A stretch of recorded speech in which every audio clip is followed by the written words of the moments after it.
Hi friends, ப்ரெக்னெண்ட்டாக இருக்கிறவங்களுக்கு ஒரு சூப்பரான ராகி கீரை எப்படி பண்ணுறதுன்னு பார்க்கலாம். ப்ரெக்னென்சி டைமில் ரொம்ப ஸ்வீட் கிரேவிங்காக இருக்குது, இல்லை ஏதாவது பாயாசம் சாப்பிடணும், கேசரி சாப்பிடணும் போல் இருக்குன்னா கண்டிப்பாக இது செஞ்சு சாப்பிடுங்க. உங்களுக்கு நல்ல ஹெல்த் பெனிஃபிட்டும் நல்லா டேஸ்டியாகவும் இருக்கும். இதோட பெனிஃபிட்ஸ் எல்லாம் என்னென்னு சொல்கிறேன். இது ஃபஸ்ட்டு ஒரு கடாய் எடுத்துக்கோங்க. அதில் கொஞ்சமாக நெய் ஊற்றிட்டு கட் பண்ண முந்திரி பருப்பு, பாதாம் பருப்பு சேர்த்துக்கோங்க.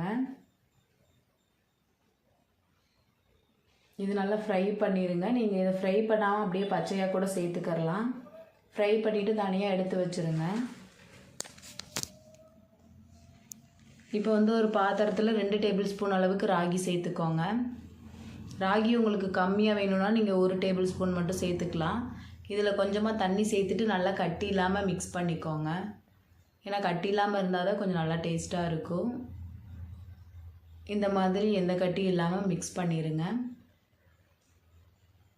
இப்போ அதே கடாயில் 1 கப் அளவுக்கு பால் சேர்த்துக்கோங்க. பால் நல்லா கொதிச்சதுக்கப்புறம் இதில் 1 ஏலக்காய் சேர்த்துக்கரலாம். இதில் 1 டேபிள் ஸ்பூன் அளவுக்கு நாட்டு சர்க்கரை இல்லைனா வெல்லம் சேர்த்துக்கோங்க. இப்போ நல்லா கொதிச்சதுக்கப்புறம் மிக்ஸ் பண்ண ராகி ஊற்றிடுங்க. ராகி ஊற்றும் போது சிம்மில் வச்சுக்கோங்க. இதை நல்லா மிக்ஸ் பண்ணிகிட்டே இருங்க. ரொம்ப தண்ணியாகவும் இல்லாமல் ரொம்ப கட்டியாகவும் இல்லாமல் கொஞ்சம் இந்த பாயாச பதத்துக்கு வர அளவுக்கு நல்லா மிக்ஸ் பண்ணிடுங்க. உங்களுக்கு ஜெஸ்டேஷனல் டயபெட்டிஸ் இருந்தது அப்படின்னா சுகர் ரொம்ப கம்மியாகவே சேர்த்துக்கோங்க. ஒரு 1/2 டேபிள் ஸ்பூன் மட்டும் நாட்டு சர்க்கரை அந்த மாதிரி சேர்த்துக்கரலாம். ராகி ரொம்ப ஹீட்டாக இருக்கும் வேணாம் அப்படின்னு நினச்சிங்கன்னா 1 டேபிள் ஸ்பூன் மட்டும் சேர்த்துக்கோங்க. இந்த அளவுக்கு ஆனதுக்கப்புறம் இதில் அந்த ஃப்ரை பண்ண நட்ஸு சேர்த்துக்கோங்க. உங்களுக்கு வேணும்னா இன்னும் நட்ஸ் கூட நீங்கள் சேர்த்துக்கரலாம். அவ்வளோதான், ரெடி ஆயிடுச்சு.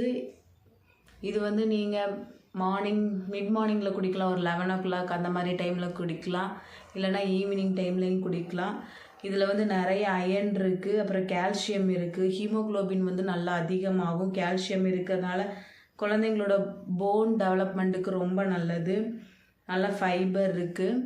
உங்களுக்கு அடிக்கடி கேஸ் பிடிக்குது இல்லை அசிடிக் ப்ராப்ளம் இருந்தது அப்படின்னா மட்டும் நீங்கள் ஸ்கிப் பண்ணிக்கோங்க. இது நீங்கள் வாரத்தில் 1 நாள் இல்லை 2 நாள் எடுத்துக்கலாம். 1 கப் அளவுக்கு மட்டும் எடுத்துக்கோங்க. இந்த வீடியோ பிடிச்சதுனா லைக் பண்ணுங்கள். தேங்க்யூ.